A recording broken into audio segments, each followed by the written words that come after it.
August. Up to the 27th, which is today. Hey guys. Hey. Okay, so Those are plants. yes, I know what they are. I wrote them. Oh, sure.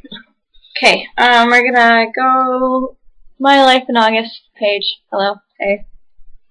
Okay, so in July we left off with BJ wanting space. So yeah, he decided that he wanted some space, and throughout this space, he and I consistently talked, which is kind of dumb for like a good week or two. Like, we kept talking, and he would text me, and I text back, and I text him, and he texts me back, and we just kept talking about what was going on between us and trying to talk it out. And he got very suicidal. He started cutting himself. He started saying really mean things to me. He turned really nasty. He had mentioned that this was kind of like the last straw for me, where I wasn't going to really take anything more.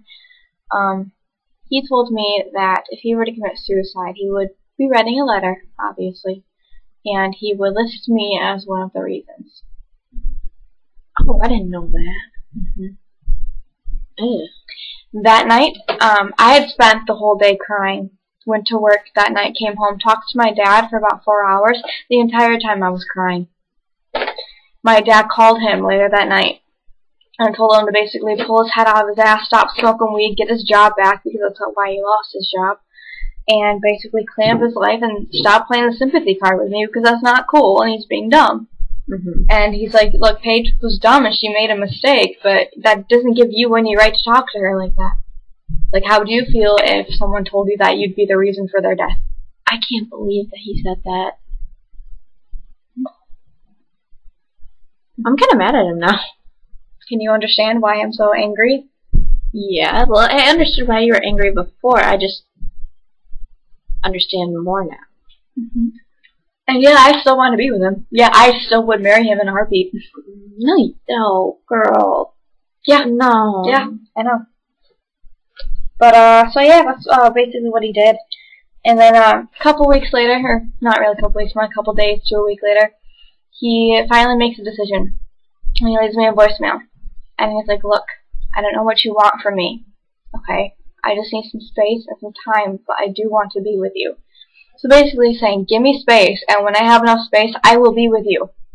The next week, he calls me, and he says, yeah, I can't be with you, I'm sorry. A week later, he completely changes his mind, and then he attributes it to the fact that I am too immature. Seriously, don't judge me until you take a look in the mirror. Like, I'm sorry. Like the Bob Marley quote that's over there. Exactly. I know I'm not perfect. I don't live to be before you start pointing fingers. Make sure your own hands are clean. So, I do agree with him. I am quite immature and irresponsible, and that is something I need to work on. But he is too. So. Exactly, he is too. So, before he can come up with a lame excuse like that to break up with me, and to back out, and to be cowardly about a relationship, then he needs to shape up his own life. Simple as that. I love him, and I'm really sorry for what I did, and if I could take it back, I would, and I would change it.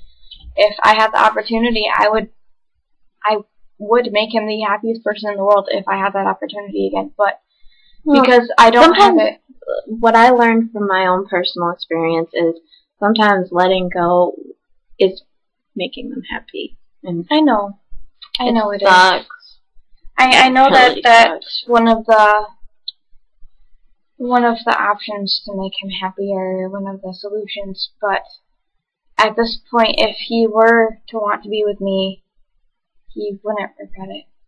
I would make sure he wouldn't regret it. And just, I think that just screams bad idea, but that's just me. Yeah, right now I know it definitely does. But either way, yeah, I still love the guy.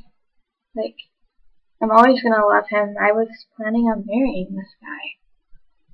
Like, you can't just let go of that. Like, I kind of feel like him backing out of this was taking the easy way out, because relationships aren't going to be perfect. There's going to be mistakes. people are going to screw up, but there's a thing called forgiveness, and if you really love the person, if you're going to move on from that mistake, and you're going to make it right. And that's what I wanted to do. I wanted to make it right. And I wanted to marry him. That means till death do us part. That means nothing's going to separate us. If he were to do this to me, I'd give him space and I'd stay with him. I wouldn't leave him for it. That's just my mentality, and I kind of feel like he's taking the easy way out by just saying, oh, I can't deal with my pain. I can't deal with the fact that someone I love so much could hurt me.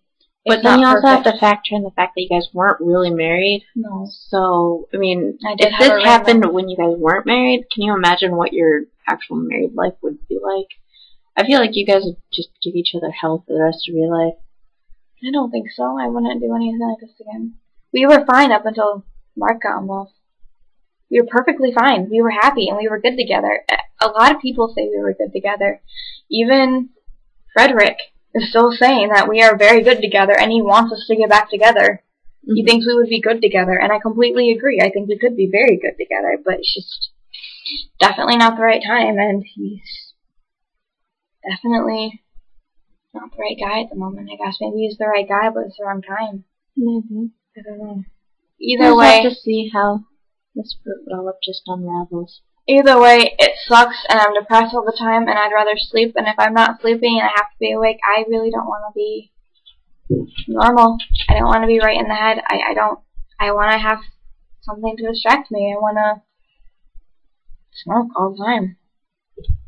It's my life. And school starts tomorrow. Yay! Woohoo! Ooh, 2 more classes. Goody. Okay, well that's my life, and it sucks, and I hate it, so bye.